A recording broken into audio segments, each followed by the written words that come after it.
10 లక్షలు డబ్బే వద్దన్నవాడు బోడి ఫ్లెక్సీ అడుగుతాడా? చచ్చిన అడగడు. కార్తిక్ గారు చెప్పింది న్యాయంగానే ఉంది, అదే చేయించండి. ఓయబ్బో, భలే దొరికేవయ్యా నువ్వు. మా పిల్ల తప్పని ఒప్పుకుంటున్నట్టు నీ షాపు ముందు ఫ్లెక్సీ పెట్టాలా? దీనికి మేము అస్సలు ఒప్పుకో. అత్తయ్య గారు, లేకపోతే ఏంటి సుమిత్ర? బోడి జ్యూస్ షాప్ ముందు మన పిల్లది ఫ్లెక్సీ పెట్టడం ఏంటి? ఇంకా నయం, నష్టపరిహారంగా జోస్నని జ్యూసులు సెర్వ్ చేయమనలేదు. మీరు చెప్పింది కూడా న్యాయంగానే ఉంది. సరైన సమయంలో మంచి సలహా ఇచ్చి నాకు న్యాయం చేశారు. నేనా? నువ్వెప్పుడు అంతే పారు, నీకు తెలియకుండానే అద్భుతమైన సలహాలు ఇస్తూ ఉంటావు. అనవసరంగా నోరు జారినట్టున్నాను.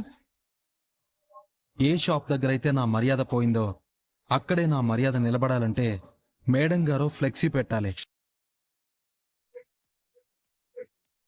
మేడం గారి వల్లే నా క్వాలిటీ కూడా చెడ్డ పేరు వచ్చింది కాబట్టి మేడం గారే ఓ గంట నా షాప్ దగ్గర నిలబడి సర్వ్ చేయాలి.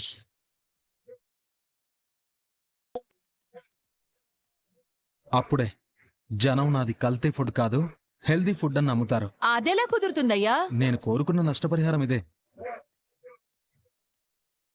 ఎలాంటి న్యాయం చేస్తారో మీరే ఆలోచించి చెప్పండి. దీనికి నేను ఒప్పుకోను. దీంట్లో ఒప్పుకోకపోవడానికి ఏముంది పెద్ద మేడం గారు? మీరు ఆల్రెడీ మాజీ మిస్ హైదరాబాద్ మీ ఫ్లెక్సీలు పెట్టామంటే అది మీకే కదా మంచి. పైగా మీకు సోషల్ మీడియాలో 1 మిలియన్ ఫాలోవర్స్ ఉన్నారు. ఒక్క వీడియో తీసి ఆ గ్రూప్లో పోస్ట్ చేసామంటే సమాజ సేవలో మాజీ సుందరి అనే హ్యాష్ట్యాగ్తో సోషల్ మీడియా దద్దరిల్లిపోద్ది. అవునవును, ఈ ఐడియా ఏదో బాగుంది. గ్రానీ, తమరు చేసిన మంచి పనికి న్యాయం చేయాలంటే బ్రదర్ ఇది కాకుండా వేరే దారేదైనా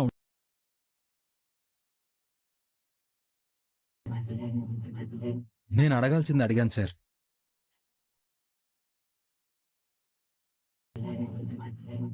పెద్ద మనిషిగా మీరేం చేస్తారో చేయండి. దశరథ, నువ్వేమంటావు?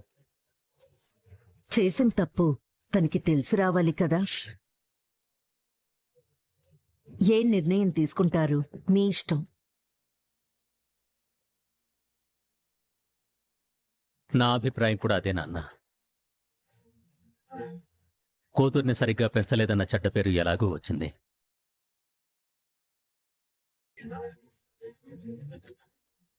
తెలిసిన తర్వాతైనా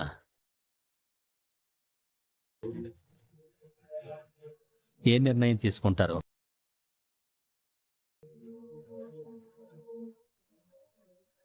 సూరజ్ కోరుకున్నట్లుగానే న్యాయం జరుగుతుంది. తాత, నేను చెప్పడం పూర్తయింది, ఇక నువ్వు చేయటమే మిగిలింది. కార్తీక్, చెప్పండి సార్. సూరజ్ కోరుకున్నట్టుగా జరిపించే బాధ్యత నీది.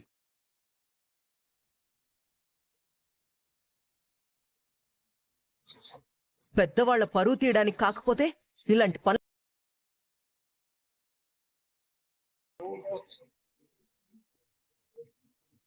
పెద్దయ్య గారు ఆర్డర్ జారీ చేసి వెళ్ళిపోయారు. ఇప్పుడేం చేయాలి బావా? ఇప్పుడు ఈ చలాకీ బాయ్ కార్తిక్ ఏం చేయబోతున్నాడంటే రేపటి కార్యక్రమానికి ఫోటోషూట్తో శ్రీకారం చుట్టబోతున్నాడు. ఫోటోషూట్ ఏంట్రా? ఫ్లెక్సీలు పెట్టాలంటే ఫోటోషూట్ చేయాలి కదా. మరి ఫోటోషూట్ చేయాలంటే కెమెరామెన్ రావాలి కదా. నీకింకా అర్థం కాకపోతే ఎలా పారు. రేపటి కార్యక్రమానికి కర్త కర్మ క్రియ అంతా నేనే. నేనే ఫోటోగ్రాఫర్ని, నేనే కంటెంట్ డిజైనర్ని, నేనే సూపర్వైజర్ని. నువ్వు పెద్ద మాయలోడువని నాకు తెలుసురా. ఇక టైం వేస్ట్ చేయకుండా ఫోటోషూట్కి బయటికి వెళ్దాం. పదండి. బ్రదర్,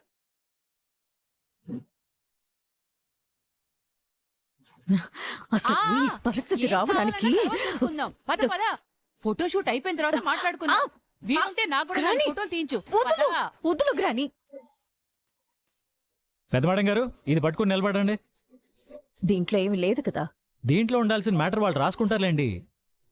మీరు ఇది పట్టుకుని నిలబడండి. దీనిలో ఏం రాస్తారు? ఇక్కడ జ్యూసులు సూపరు అని రాసుకుంటారేమో. అవన్నీ మనకెందుకే? ఫోటో తీసుకుంటారు, అందంగా ఒక పోజ్ ఇచ్చేయి. చంపుతున్నావు గ్రాని.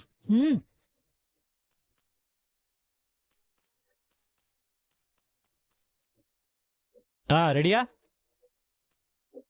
కొంచెం నవ్వవే. చిచి,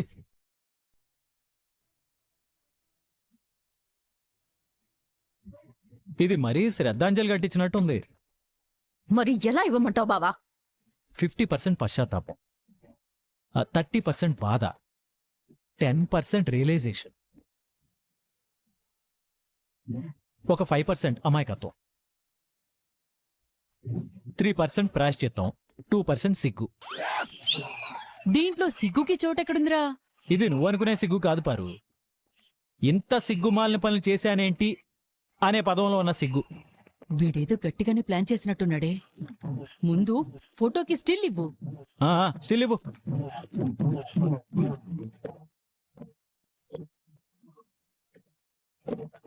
చాలా వన్ మోర్ స్టిల్. సేమ్ ఎక్స్ప్రెషనా? ఈసారి ప్లకార్డ్ అవసరం లేదు. ఒక స్మైల్ ఫేస్తో నీ రైట్ హ్యాండ్ ఫింగర్ని లెఫ్ట్ సైడ్ చూపిస్తూ ఒక చిన్న స్మైల్ ఇవ్వు చాలు. ఇది దేనికి బావా? ఏం బ్రదర్, అవసరం లేదా? కావాలి కావాలి. విన్నావుగా, స్టిల్ పెట్టు.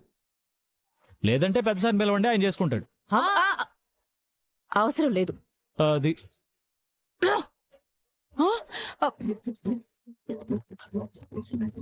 కొంచెం పైకి నవ్వు.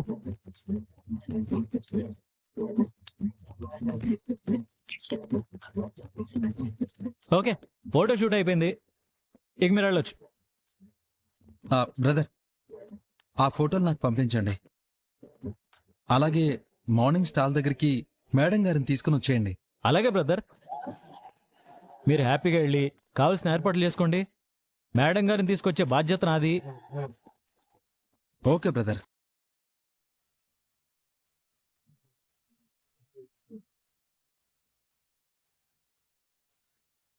చూసినా ఏది? మన లోపలికి వెళ్ళొచ్చా? లోపలికి రా, నీ సంగతి చెప్తా. ఏంటి పారు, ఆ, నీ కోఆపరేషన్ మొత్తం అటే ఉన్నట్టుంది. ఆ, మన మీద అనుమానం రాకుండా ఉండడానికి దానికి సపోర్ట్గా ఉన్నట్టు నటిస్తున్నాను. మీరు మాత్రం దాని తిక్క భలే కుదిర్చారు. శబాచిర మనోడా. సలహా ఇచ్చింది నువ్వే కదా, క్రెడిట్ మొత్తం నీకే. రే, అలా అనకరా. అది అసలే నా మీద కోపంగా ఉంది. నేను వెళ్ళి దాన్ని బతిమాలుతాను. ఏయ్ పారు, ఆ ఏంట్రా? ఉదయం ఏదో అన్నావు, అర్థం లేని మాటలు, అర్థం లేని పనులు, తిట్లు తింటం తప్పితే నీ వల్ల ఏమన్నా ఉపయోగం ఉందా? ఇదేగా నువ్వు అంది. ఆ, అంటే అది ఇప్పుడు అర్థమైందా? అర్థం లేని పనులు ఎవరు చేస్తున్నారు? అవును, మనవడు అని సరదాగా అన్నాన్రా. నువ్వెప్పుడు ఇంతే, అన్నింటికన్ని కౌంటర్లు ఇస్తావు. దొంగ బొడవ. ఉండు, నేను మళ్ళీ వస్తాను. ఇక్కడే ఉండు. పారిజాతం గారు పార్టీ మార్చేసినట్టున్నారు. నాకు అదే అనుమానంగా ఉంది. కార్తీక్, ఏంటి సార్? ఆ అబ్బాయి వెళ్ళిపోయాడా? వెళ్ళిపోయాడు సార్. బాగా ముండోళ్ళగా ఉన్నాడురా. ఆత్మగౌరవాన్ని కాపాడుకోవడానికి డబ్బులు కూడా వద్దన్నాడంటే, అలాంటి వాడు మన వ్యాపారంలో ఉంటే బాగుండేదేమోరా.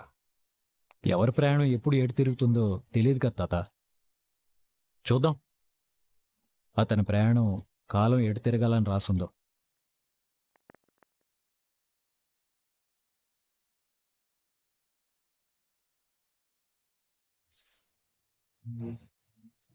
తట్టా బుట్టా సర్దుకుని ప్రపంచ యాత్రకి నన్ను పొమ్మండం కాదు. నువ్వే మూటాముళ్ళు సర్దుకుని ఏ కాశీకో రామేశ్వరానికి పో.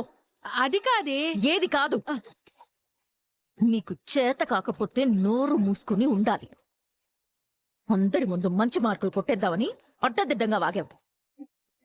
అది వాడు పట్టుకుని నా ఫ్లెక్సీలు షాప్ ముందు పెట్టించాలని కండిషన్ పెట్టాడు. అక్కడితో ఆగిపోతే సరిపోయేది. నా చేత జ్యూసులు కూడా అమ్మిస్తానని చెప్పావు. అదృష్టం బాగోనప్పుడు అరటిపండు తిన్నా కూడా పన్ను ఎరగడం అంటే ఇదేనే. నీ 32 పళ్ళు ఇరిగినా నాకు అభ్యంతరం లేదు. కాని దరిద్రం ఏంటంటే నువ్వు తింటే నా పళ్ళు ఇరుగుతున్నాయి. అయినా నువ్వు అలాంటోడితో గొడవ ఎందుకే పెట్టుకున్నావు? ఇంటికొస్తాడని తెలియక సారీ చెప్పొచ్చు కదా. అంతకంటే చావడం నయం. ఇప్పుడు చచ్చినంత పనైందిగా. నా ఫ్లెక్సీలు పెట్టుకుంటేనో నేను జ్యూస్ సర్వ్ చేస్తేనో వాడి పరువు నిలబడుతుందని వాడనుకుంటున్నాడు. అసలు నేను వెళ్తే కదా వాడి పరువు నిలబడ్డానికి. రావాలని చెప్పాడు కదా. వస్తానని నేనన్నానా? మరి ఫోటోలకి పోజిచ్చావు. వాడిక్కడి నుంచి పోవడానికి. వెళ్ళకపోతే వాడు మళ్ళీ రేపు వస్తాడే. అంతవరకు నేను సైలెంట్ గా ఎందుకుంటాను గ్రాని? వాడి స్టాలు మళ్ళీ తీయించేస్తావా? సరిపోదు. వాడిని కొట్టిస్తావా? చెప్పలేను. అయ్యో, వాడి జోలికెళ్ళకే. మాటివ్వలేను. గోటితో పోయేదానికి గొడ్డల దాకా తెచ్చుకోవడం అవసరమా? అవసరవే గ్రాని. నాకే తల పొగరంటే వాడికి డబ్బులుంది. డబ్బులొద్దంట. జరిగిన నష్టం డబ్బులతో భర్తీ కాదంట. ఏం చేస్తే నా ఈగో హర్ట్ అవుతుందో వాడు దాన్ని టచ్ చేశాడు. నాకొక విషయం అర్థం కావటం లేదే. ఏంటది? 5 లక్షలు వద్దన్నాడు. నీ ఫోటో మాత్రం కావాలన్నాడు. 5 లక్షలకి మించిన బ్యూటీ నీ ఫేస్ లో ఏముందో నాకర్థం కావటం లేదే. రాణి! అయ్యో, అదే నేననుకో డబ్బులు తీసుకుని పోయేదాన్ని. పోతే పారిజాతం అయ్యేది. పోలేదు కాబట్టే సూరజ్ అయ్యాడు. మరిప్పుడేం చేద్దాం చెప్పవే. వాడేం చేసుకుంటాడో చేసుకుని, నేనైతే వెళ్ళను. అందరి ముందు మాట తీసుకున్నాడు కదా. నా తరఫున మీరు మాటిస్తే నేనెందుకు వెళ్ళాలి? అయితే మళ్ళీ రేపు గొడవేనన్నమాట. గొడవ చేయాలంటే సూరజ్ ఉండాలి కదా గ్రాని. ఏం చేస్తావే? రేపు ఈ పాటికి వాడు ఉండడు, వాడి స్టాలు ఉండదు, అడ్రస్ కూడా దొరకదు. అయ్యో, నువ్వేం చేస్తావని భయంగా ఉంది. మనలాంటి డబ్బున్న వాళ్లతో పెట్టుకుంటే ఏం జరుగుతుందో వాడికి తెలియాలి గ్రాని. తెలిసేలా చేస్తాను. స్వప్న, ఏంటమ్మా? మీ నాన్న సీఈఓగా లేరు కాబట్టి అల్లుడు గారు డ్రైవర్కు చేయాల్సిన అవసరం లేదు.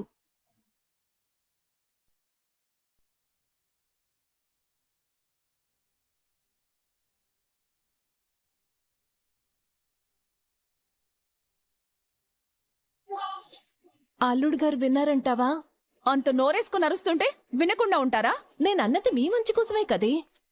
కానీ ఇది నీతో నేను చెప్పించినట్టుంది. ఏమనుకున్నాడో ఏంటో, నువ్వెప్పుడు ఇంతే. స్వప్న,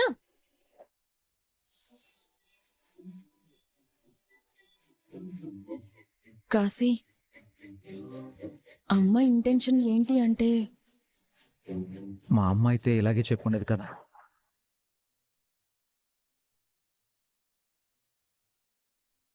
ఏ తల్లైనా పిల్లలు క్షేమంగా ఉండాలనే కోరుకుంటుంది. అర్థం చేసుకున్నందుకు సంతోషం. ఎక్కడ అపార్థం చేసుకొని నా మీద అలిగుంటావేమోనని భయపడ్డాను. ఒక మనిషి గురించి ఎప్పుడు అపార్థం చేసుకుంటామో తెలుసా? ఆ మనిషి గురించి సగం సగం తెలుసుకున్నప్పుడే. ఏమీ తెలియకపోయినా అపార్థం చేసుకోము, పూర్తిగా తెలిసినా అపార్థం చేసుకోము. ఇప్పుడు నేను ఎలా అర్థం చేసుకోవాలి? నీది నాది అంటూ సపరేట్గా ఏం లేదు తిల్లు. నీ ఫ్యామిలీ మీద నీకెంత బాధ్యత ఉందో నాకు అంతే బాధ్యత ఉంది. కానీ నేను జాబ్ చేయను. ఏం చేస్తావు? రెస్టారెంట్ బిజినెస్ స్టార్ట్ చేద్దాం అనుకుంటున్నాను. చాలా ఖర్చు అవుతుంది. ముందు చిన్నగా ఆన్లైన్లో స్టార్ట్ చేద్దాం. నీ దగ్గర ఏమైనా ఐడియా ఉందా? ఉంది. అదేంటంటే మనం ఇంటి దగ్గరే వంటలు చేసి అందరికీ బాక్సులు పంపిద్దాం. అర్థం కాలేదు కాశీ. సిటీలో ప్రోటీన్ బౌల్ కల్చర్ ఇప్పుడు బాగా పెరుగుతుంది. మనం ఒక యాప్ క్రియేట్ చేసి వీక్లీ ప్యాకేజ్, మంత్లీ ప్యాకేజ్ అని నార్మల్ రేట్స్తోనే పెట్టామనుకో, ఖచ్చితంగా ఆర్డర్స్ వస్తాయి. మనం ఆర్గానిక్ ఫుడ్నే సప్లై చేద్దాం. కాశీ, ఐడియా బ్రహ్మాండంగా ఉంది. ఎప్పుడు స్టార్ట్ చేద్దాం? ఇంకా గ్రౌండ్ వర్క్ చేస్తున్నాను. కంప్లీట్ కాగానే చెప్తాను. All the best Kashi. Thank you Dillu. వీలైనంత త్వరగా దీన్ని మార్కెట్కి తీసుకొస్తాను. ఈసారి నిన్ను ఒంటరిగా వదిలేదు లేదు. నేను కూడా నీకు హెల్ప్ చేస్తాను. ఇద్దరం కలిసే బిజినెస్ స్టార్ట్ చేద్దాం. Thank you Dillu. Welcome my dear sweet husband.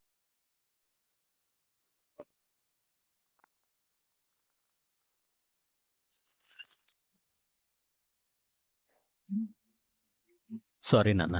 దేనికి దశరథ? నువ్వు నన్ను పెంచినంత పద్ధతిగా నేను నా కూతుర్ని పెంచలేకపోయాను. నడవడిక కేవలం తల్లిదండ్రుల పెంపకం మీదే ఆధారపడి ఉండదు దశరథ. వాళ్ల మీద ప్రభావం చూపే అంశాల మీద కూడా ఆధారపడి ఉంటుంది. మీరన్నది నిజమే మావయ్య గారు. లేదంటే దానికి ఇలాంటి బుద్ధులు రావడం ఏంటి? ఆ వయసులో ఉన్న పిల్లలు దూకుడుగానే ఉంటారు సుమిత్ర. అలాగని నేనేం జోస్నాన్ని సమర్థించటం లేదు. కాకపోతే మరొకసారి ఆలోచించండి. ఎందుకు? అదే ఆ సూరజ్ గాడు నష్టపరిహారంగా అడిగిన దాని గురించి. దాంట్లో ఆలోచించాల్సిన అవసరమేమీ లేదు. నా తీర్పు నేను సాయంత్రమే చెప్పేశాను. నీ తీర్పు మార్చుకో తాత.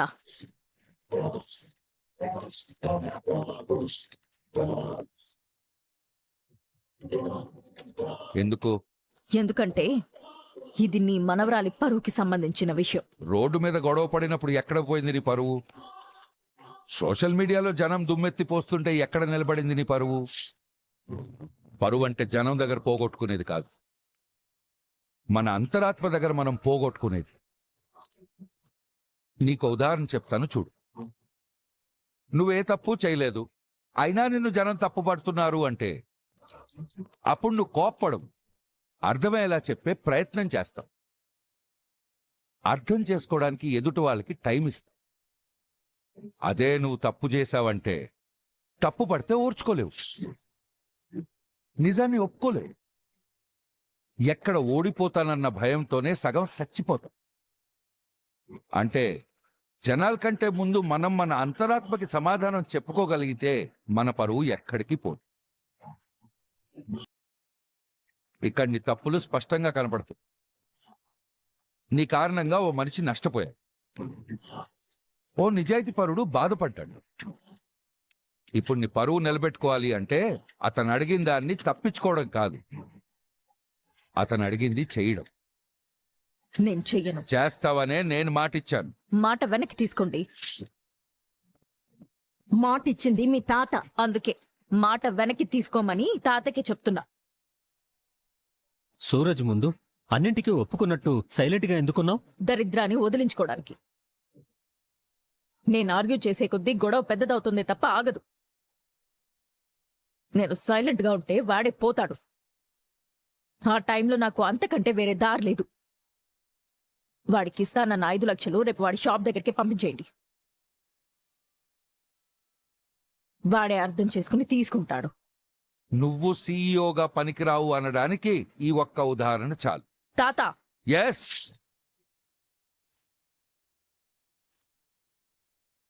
నీ కింద పనిచేసే వాళ్ళల్లో అన్ని రకాల మనుషులు ఉంటారు. మేనేజర్ మీద అరిచినట్టు రెస్టారెంట్లో బాయ్స్ మీద, వంట మనిషి మీద, కస్టమర్ల మీద అరిస్తే రెండో రోజు వాళ్ళు రారు. సీఈఓకు ఉండాల్సిన మొదటి లక్షణం నా అనుకునే తత్వం. అది నీలో లేకపోయినా, అది ఎదుటి వాళ్ళ మీద చూపించలేకపోయినా నీ నష్టాన్ని నువ్వు కొని తెచ్చుకున్నట్టే.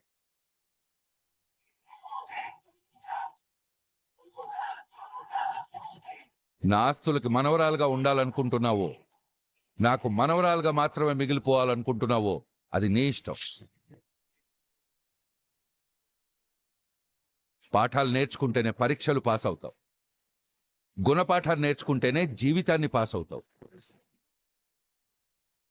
నా తీర్పుని గుణపాఠం కాదు, తప్పుని సరిదిద్దుకునే అవకాశం.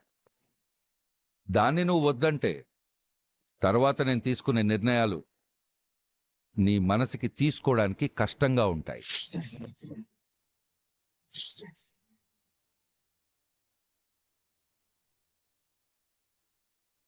తాత మాట నిలబెట్టే మనవరాలుగా ఉంటావో, మనవరాలుగా మాత్రమే ఉంటావో నీ ఇష్టం. నువ్వు ఉండేదాన్ని పట్టే నీకు లభించే గౌరవాలు ఉంటాయని మాత్రం మర్చిపో.